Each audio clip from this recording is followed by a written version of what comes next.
সরকারের কাছে একটা প্রস্তাব তুলে ধরেছি। যেহেতু আমরা প্রজাতন্ত্রের কর্মচারী, রাষ্ট্রের দিকটাও আমাদেরকে বিবেচনা করতে হবে, সেই হিসাবে আমরা দুইটা ধাপে পে স্কেল বাস্তবায়নের জন্য আমরা প্রস্তাব করতে চাই। প্রথম পর্যায়ে শতভাগ বেসিক, যেটা মূল বেতন, সেটা যেন না ভেঙে সকল গ্রেডে শতভাগ বেসিকটা বাস্তবায়ন করা হয়, এবং দ্বিতীয় ধাপে গিয়ে অন্যান্য যে ভাতা, যেটা হাউস অ্যালাউন্স বা অন্যান্য যে ভাতাগুলি, সেগুলি সরকার কার্যকর করলে কর্মচারীদেরও ততটা ক্ষতি হবে না এবং সরকারের উপরও একটা চাপ পড়বে না। আমরা আশা করি এভাবে বাস্তবায়িত হবে। আর তারপরেও যদি আমাদের এই দাবি বাস্তবায়ন না হয়, তাহলে সোজা আঙ্গুলে যদি ঘি না ওঠে, তাহলে আঙ্গুল বাঁকাতে হবে। সে আঙ্গুল বাঁকাতে গিয়ে কিভাবে কর্মসূচি দিতে হয় সেটা সময় বলে দিবে। সমিতির পক্ষ থেকে মাননীয় প্রধানমন্ত্রীকে স্মারকলিপি দেওয়া হয়েছে।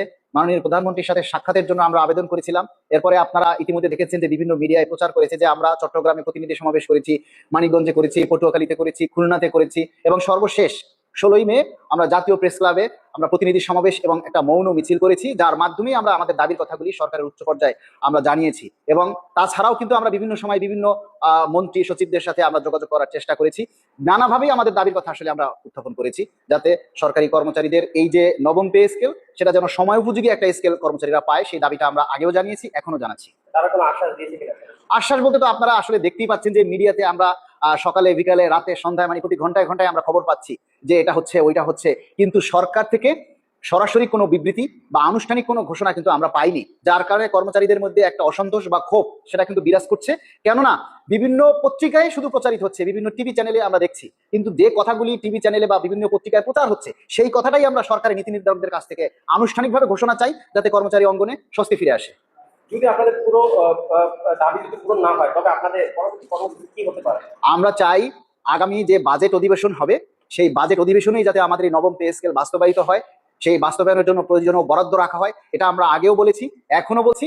মাননীয় প্রধানমন্ত্রীর কাছে আমরা করজোড়ে অনুরোধ করছি 22 লক্ষ পরিবারের পক্ষ থেকে, যাতে আগামী বাজেটেই এই বরাদ্দ রেখে আমাদের পে স্কেলের জন্য দ্রুত প্রজ্ঞাপন জারি করা হয়। সেখানেও আমরা দাবি জানাই যে আমরা বিভিন্ন মাধ্যমে আমরা যেটা শুনতে পাচ্ছি যে 3 ধাপে বিভিন্ন পার্সেন্টেজ অনুযায়ী পে স্কেল বাস্তবায়ন হবে, আমরা কোনো ধাপে নয়, কোনো পার্সেন্টেজে নয়, আমরা এক ধাপে আমাদের এই পে স্কেল বাস্তবায়ন চাই। কেননা 11 বছরে 2টি পে স্কেল হওয়ার কথা ছিল, 2টি পে স্কেল কিন্তু হয়নি, যার কারণে এই 2টা পে স্কেলকে সমন্বয় করেই আমরা এই নবম পে স্কেল চাই।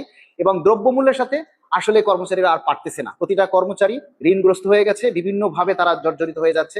সুতরাং ওই ধাপে বা পার্সেন্ট হিসেবে পাওয়ার সময় এখন আর নেই। আপনাদের দাবি যদি বাস্তবায়ন না হয়, আপনারা আন্দোলনের জন্য প্রস্তুত আছেন? আমরা অলয়েস আন্দোলনের জন্য প্রস্তুত আছি।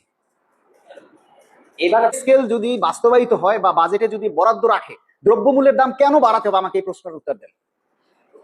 দ্রব্যমূল্যের দাম পে স্কেল দিলে কেন বাড়াতে হবে?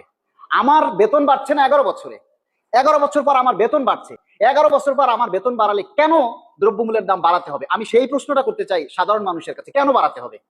11 বছরে আমার তো বেতন বাড়ে নেই, তাহলে দ্রব্যমূল্যের দাম কেন বাড়াইছেন? 11 বছরে যখন দ্রব্যমূল্যের দাম বাড়াইছেন, আমার বেতন বাড়েনি, তাহলে আজকে পে স্কেল দিতে গেলে কেন দ্রব্যমূল্যের দাম বাড়বে? আমরা এই প্রশ্নটা করতে চাই সরকারের কাছে, যে পে স্কেল দিলেই কেন দ্রব্যমূল্যের দাম বাড়াতে হবে? 11 বছর আপনারা পে স্কেল দেন নাই, তাহলে তখন কেন দাম বাড়ছে?